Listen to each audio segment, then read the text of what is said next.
So we cannot, as a feeler, look at somebody that's not, quote, feeling like we think they should be feeling and tell them they're wrong. My grief is not like yours. Everybody's going to grieve in a different way. But if you're delaying your grief and ignoring it and acting like something didn't happen, that's that slippery slope into something worse. Welcome to the Your Story Matters podcast with Branon Dempsey.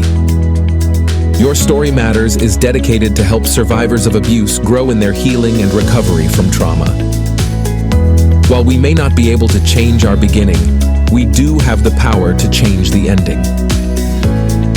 We hope that you'll be inspired by today's message because you matter. Your healing matters because your story matters.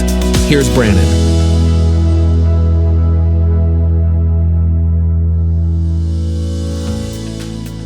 Hey friends, thank you so much again for coming back to the Your Story Matters podcast. I'm Branon Dempsey, and we appreciate you guys following us here on everywhere that you find this audio streaming, whether it be iTunes, Spotify, who knows, and the same thing with video.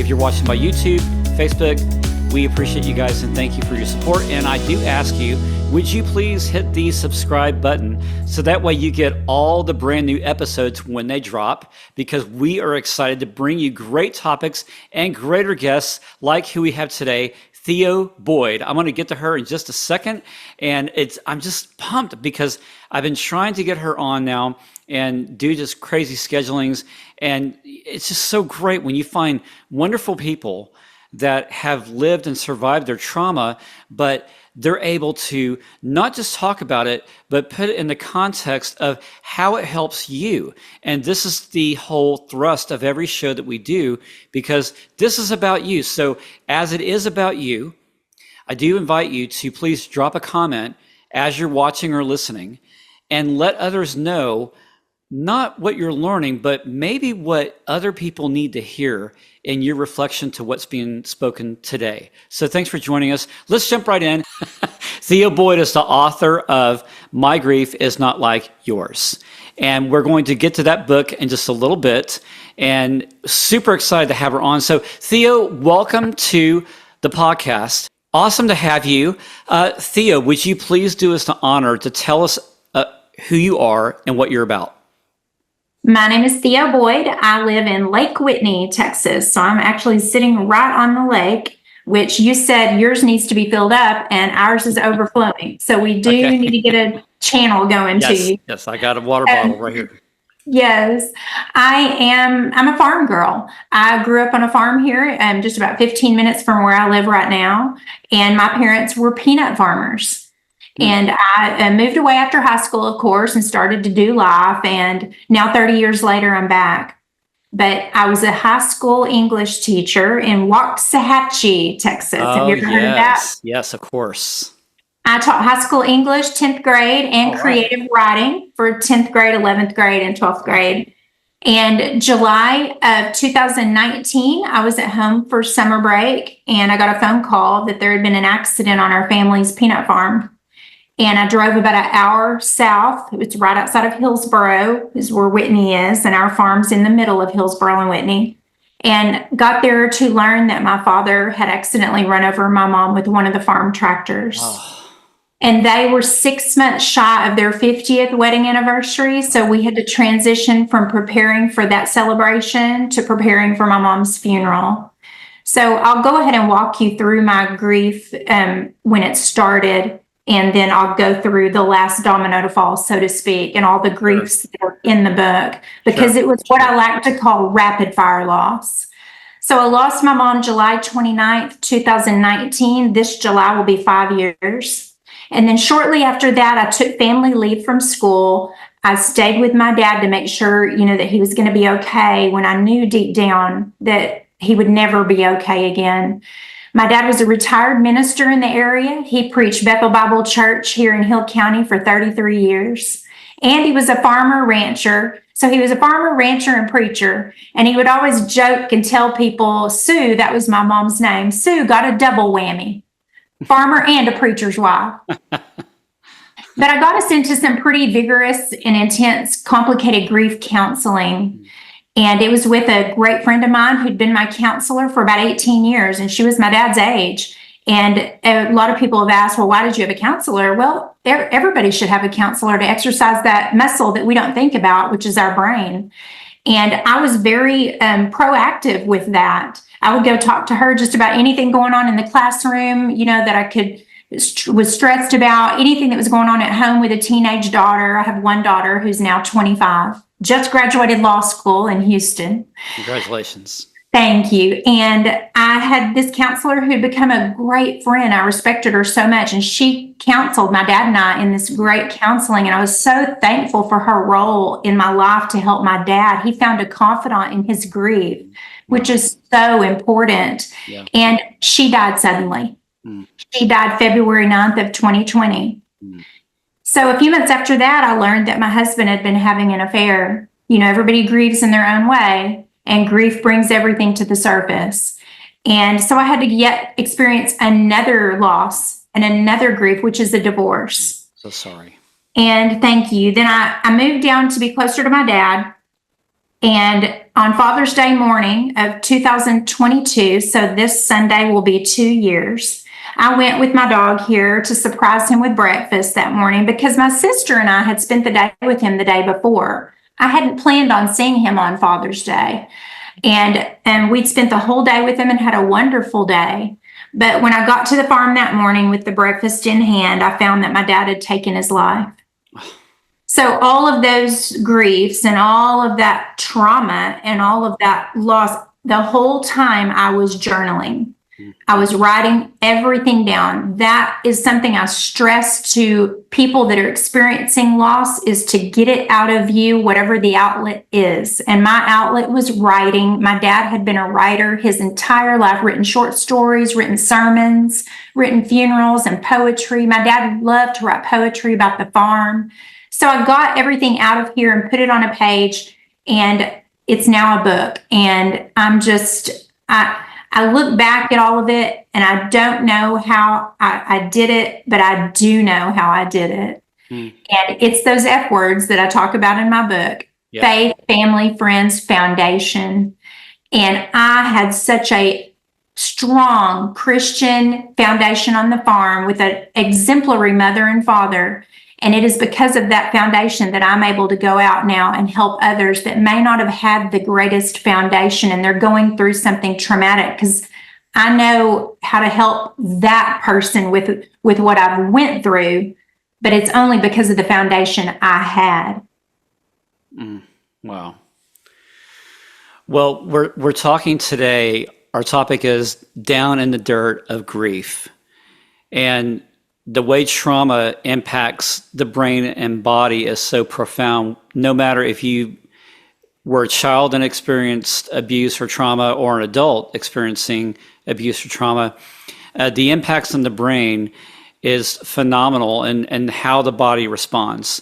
And grief is one of those topics that we don't also talk a lot about, because there's also the survivor's guilt, right, of grief. And maybe I should not be talking about or grieving because I know others are hurting, or maybe there may be something else going on with me that's preventing me to grieve. So can you talk about what was that like for you when you experienced these losses? Did you give yourself permission to grieve? Was it a struggle, or was it something that came natural? And what was that process like for you? I'm glad that you asked that, because after my mom's accident, there was no grieving. My dad was not comforting to us. My dad could not handle the weight of what was going on. The night of my mom's accident, he was saying words that I'd never heard this my minister and my father say. I didn't even know he knew these words. And I went outside and got my phone and texted my counselor and said, Daddy accidentally ran over Mama with a tractor. She's dead. He's saying horrible things. And she texted me back something that I share in the book and I share when I'm out speaking. She texts back and said, let him say the words that he needs to say. Those are the words that carry the weight of his pain. And as a society, I see it. we shy away from that when a griever is acting a certain way or saying something. We've got to let them. My dad's outlet was through his words in what he was saying. Now, I'm not saying go into a room full of kindergartners and start cussing. I'm saying if there's a griever in their room and they need to say and do those things, you've got to allow them that space. Mm. But I held off on grieving my mom because of my dad. I didn't want him to feel even worse by seeing me and how much I was hurting. So I put on a great front for, 2 years, almost 3 years. Daddy lasted 3 years. And he would ask, what are you writing? And I'd say, I'm writing a book on grief to help people. But I was very torn because I didn't want him to read the book. And then, when he took his life and then now he's in the book, I realized Daddy never did anything without Mama and Mama never did anything without Daddy. And he just wanted to be with her in that book. But I do not advise delaying your grief, but I had no choice. And I know there's people out there that are raising their hand. They have no choice in that. You have to set a time to grieve. I was jealous of people that were getting to go to the cemetery by themselves. I had to take my dad every night. I just had to have that suck it in attitude and mentality. And other people were like, I cried, 3 hours the other day over your mom. And I'm just like, must be nice. And I just didn't cry. And then and grief will find you. Eventually, you will grieve, whether you want to or not. After my dad died, I was grieving both of my parents. It's like I had the freedom to grieve them without putting on a front. Yeah. I just cried 24/7. I cried so much that I had to go to a retina specialist in Austin. Wow. I cried myself out. And it was because of my mom's accident, my divorce. I was crying a lot when that divorce was going on, and I was hiding that from my dad. Wow. But then I told him about it just a few weeks before he passed.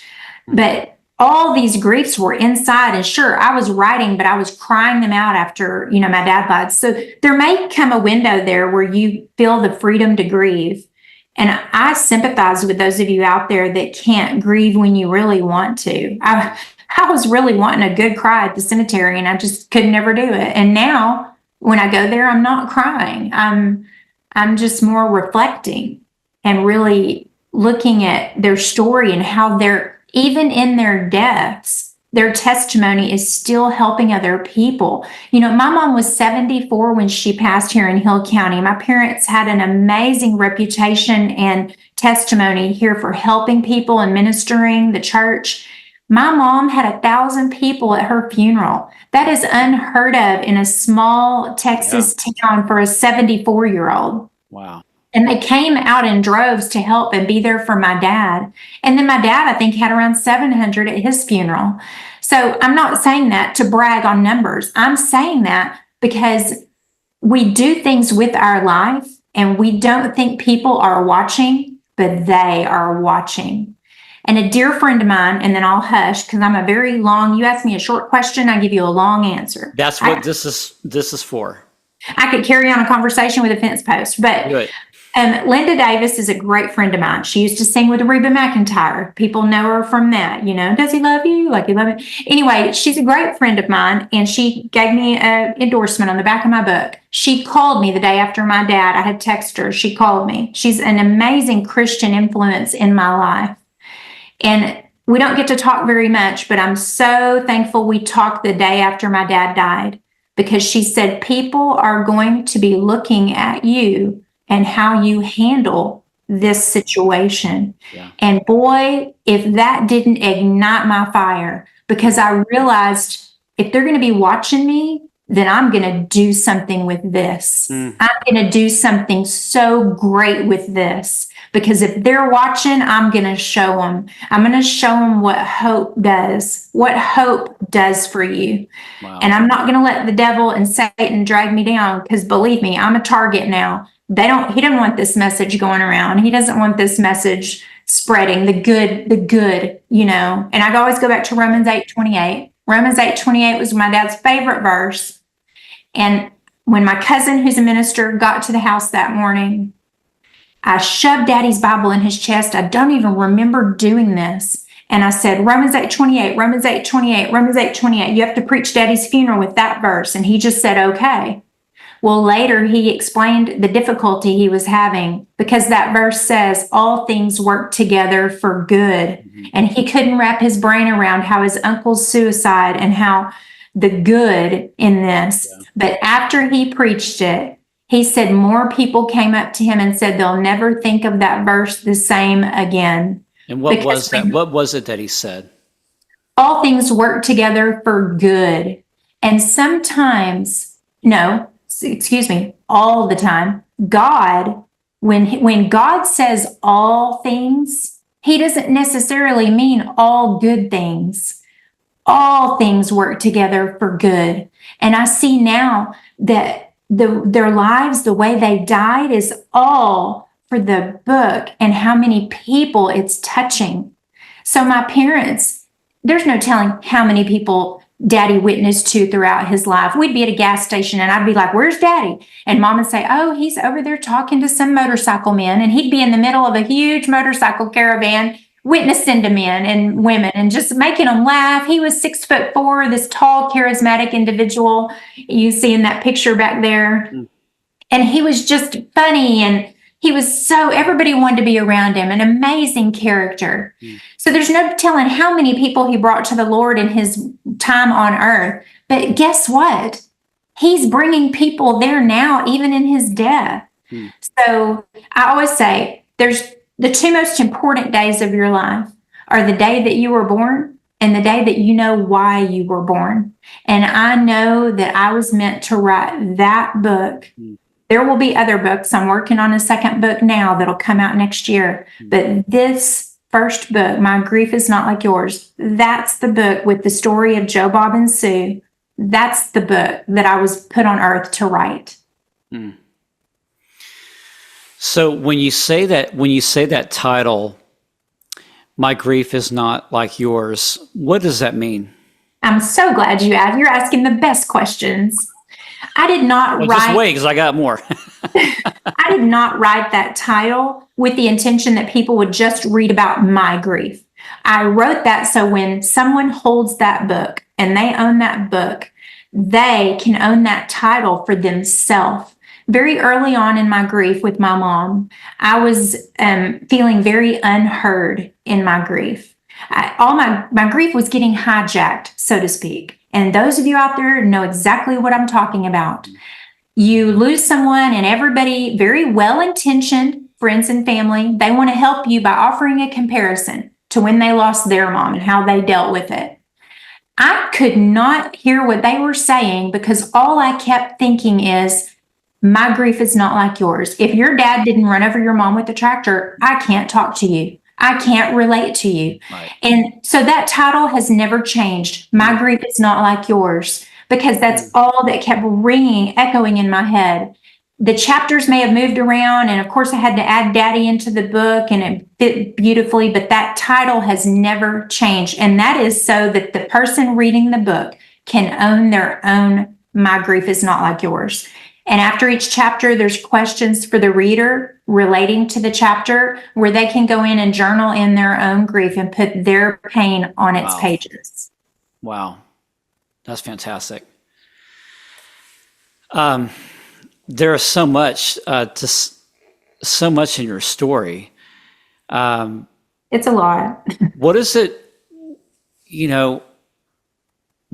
do for a person when they say, well, yeah, I've had this trauma in my life, I've had this death in my life, I've had this personal relational death in my life, but I'm going to be strong, I'm not going to let it get to me, and I'm just going to try to move on through life, and I don't need to talk about it, because if I talk about it, then it's going to bring all those bad memories back. What is that person really doing? And there's also a normalcy of that too. It's very normal to feel that way. So how did you work through those emotions? I'm a feeler. I like to sit in a room with a sad song and cry. I'm that person. I like a good funeral. I like to go to a good funeral. I just love that. I love to just feel, Feel. I'm a feeler. My daughter, not so much. She does not express emotion. She's going to make a great attorney. Yeah. But she does not show emotion outwardly unless it just really overcomes her. And I'll tell you a funny story, and then answer your question. My dad's funeral, we were in the family room, and my dad's always the one that commanded the room. He would always, even at my mom's funeral, he was standing up saying, now Sue's gone, but we're going to keep our composure. We want to get the message across that David's here to preach. My cousin preached that funeral, and he was instructing us, we can cry, but let's not carry on, and let's just, So I decided, oh no, Daddy's not here. There's about 30 family in here. I've got to stand up and be Daddy. So I stood up and I said, we're going to keep our composure. We're going to get out there and give Daddy a great final farewell. So we get out there. I'm sitting on the front row. There's Daddy's casket. There's my cousin over there. All my friends and people. My daughter sitting next to me, my sister and my 2 nephews. The first song that we chose for the funeral to be played was Daddy's Hands by Holly Dunn. I lost it. I bawled. I just lost it. My friends said they could hear me crying from the back of the funeral home. My daughter taps me and I look at her and she looks at me and says, Mom, you've got to get it together. And I sucked it up, but I had a good, probably 30 to 45 second cry fest. And I realized God gave me that to get it out, because then I got up and I spoke for about 20 minutes and it was flawless. And everybody said I put the fun in funeral because I told the funny stories about my dad that only I could tell. And we were so much alike. We look alike. We act alike. I was a daddy's girl, true blue.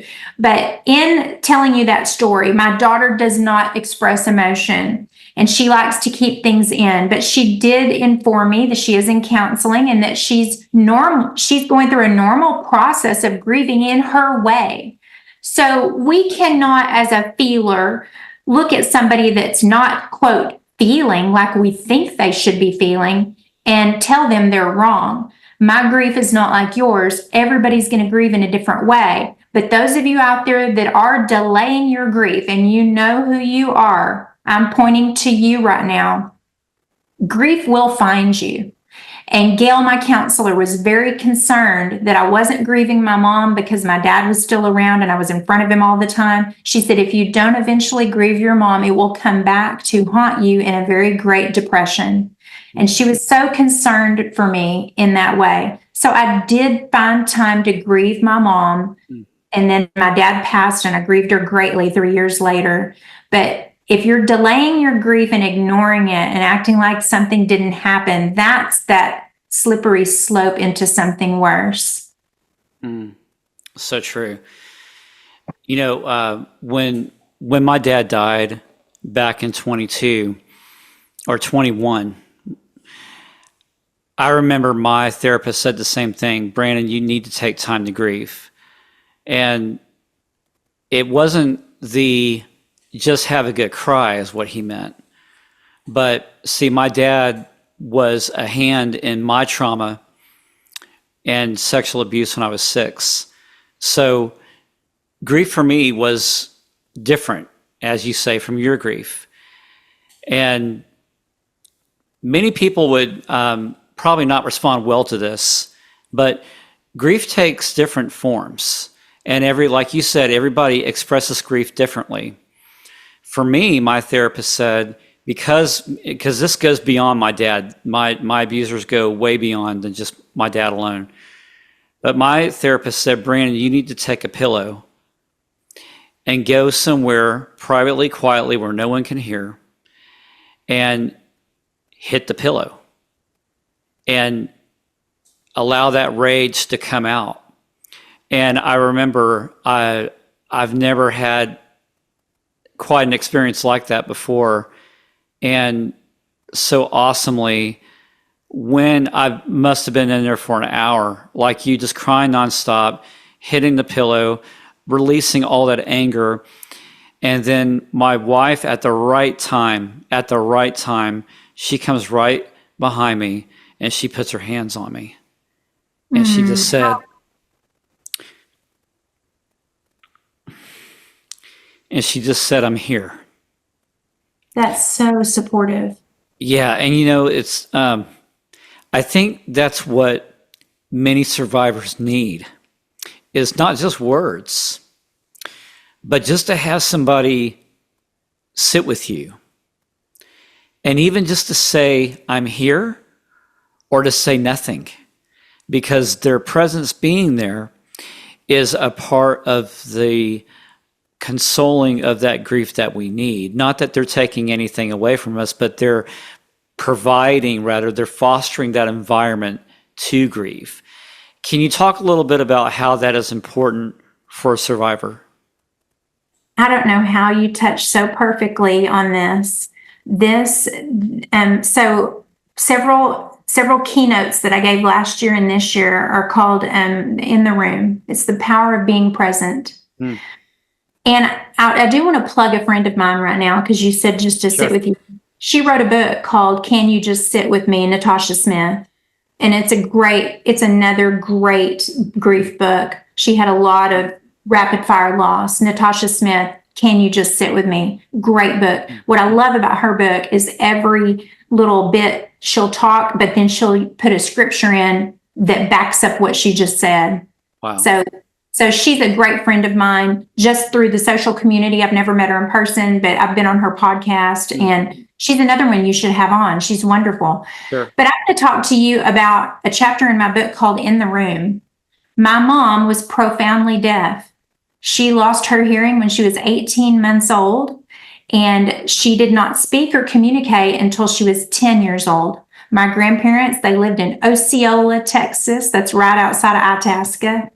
And they were farmers, and they realized we've got to do something for Sue. If Sue doesn't have some special training, she's not going to have life. So they sent her to a school in Waco, Texas, Alta Vista Grade School, that had a phenomenal special education department, and they taught her how to communicate. And she learned how to read and write and talk using her voice box and read lips, because during that era, they were not teaching sign language like they do now. So she was a great communicator, and she ended up going back to Itasca High School, graduated, and was a high school cheerleader there. Wow. And just went on to work as a nanny, and went to California to work as a nanny for some very wealthy people. She met Neiman Marcus. I mean, she had such a life before she ended up on the farm.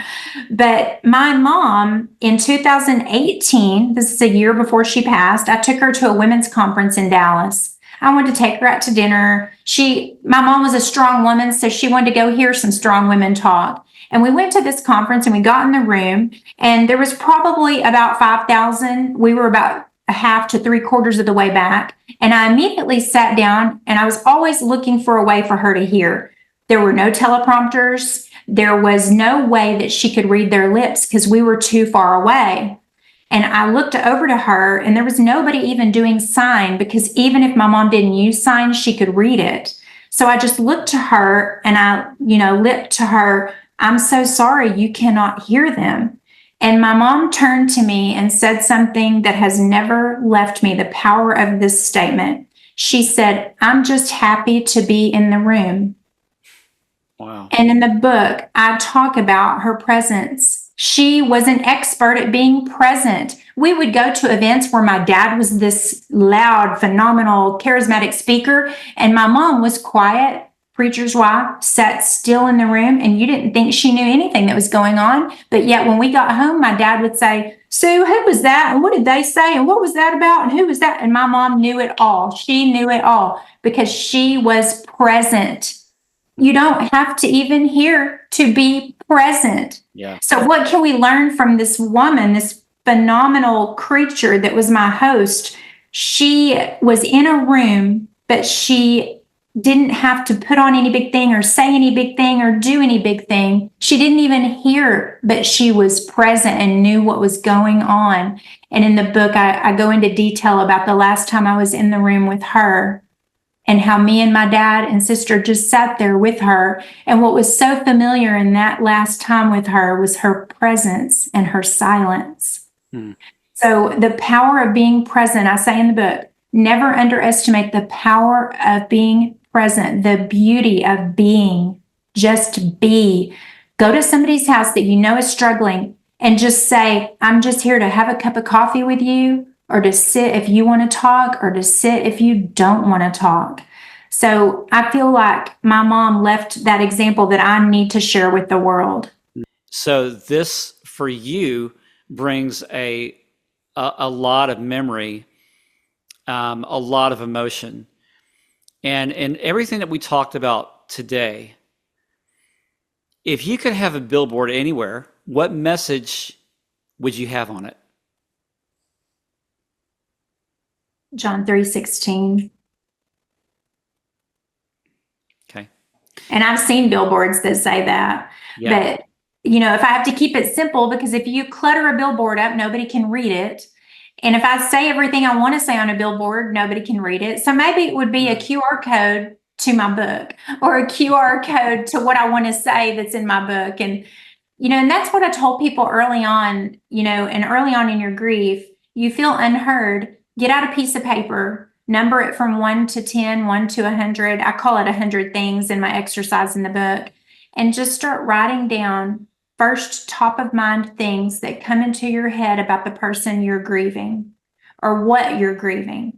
And I've got 100 things in there about mama and 100 things in there about daddy. So if you feel unheard, write it out. And definitely, if you can write a book, do it, because that's a great way to be heard. I had a lot of friends read the book and then say, I had no idea you'd went through so much, because they don't want to just hear when you're talking or need somebody to talk to, but they will read the book. Yeah. So John 3:16 would be on my billboard, because it all comes down to that. Yeah, for sure it does. What bad advice have you received that you think people should ignore? And this is not necessarily grief related, the advice would be that if you're writing a book, if you plan on writing a book, that doesn't matter who you are, you should be able to get an agent and a publisher, and that is false. And I want to save y'all a lot of time out there. If you're writing your first book, unless you're famous or have a ton of money, you're probably not going to get an agent. And, you might if you have a lot of followers in social media, but I'm going to tell everybody out there, if you're writing, just write the book, and it will come to you. You'll find a way to get it published, which I did.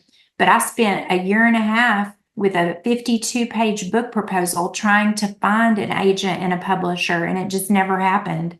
So that would have saved me a lot of time, just knowing I needed to do it my way from the beginning. Okay. All right, good. Good advice. And moving through grief, what questions do you still ask yourself? I still ask myself, and I always will, how this happened. A man and a woman, my mom and dad, that served God their entire lives, that God would have used them in this way. It's so utterly heartbreaking. And many people will say to you, God won't give you more than you can handle, but that's not even biblical. That's regarding temptations. But I say in the book, God will give you more than you can handle, and my dad is proof of that. But it doesn't mean that it's not still part of his plan. And we may not like his plan at times, but it goes all back to Romans 8:28. All things work together, not on our timeline, on his, for the good. All right, final thought. For survivors, why is sharing one's story or grief in this conversation, why does it matter? We've got to talk about the uncomfortable things.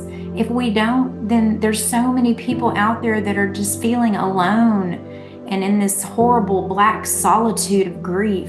And I just want people to know that they're not alone. And those of you that are like me that can speak up and you can write a book and you can do something, well, shame on you if you're not, because you've got to help those other people that can't.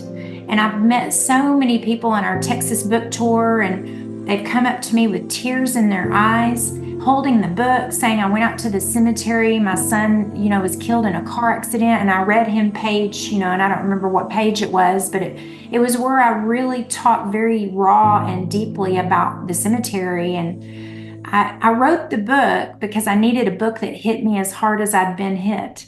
And I couldn't get my hands on that book. So I wrote it.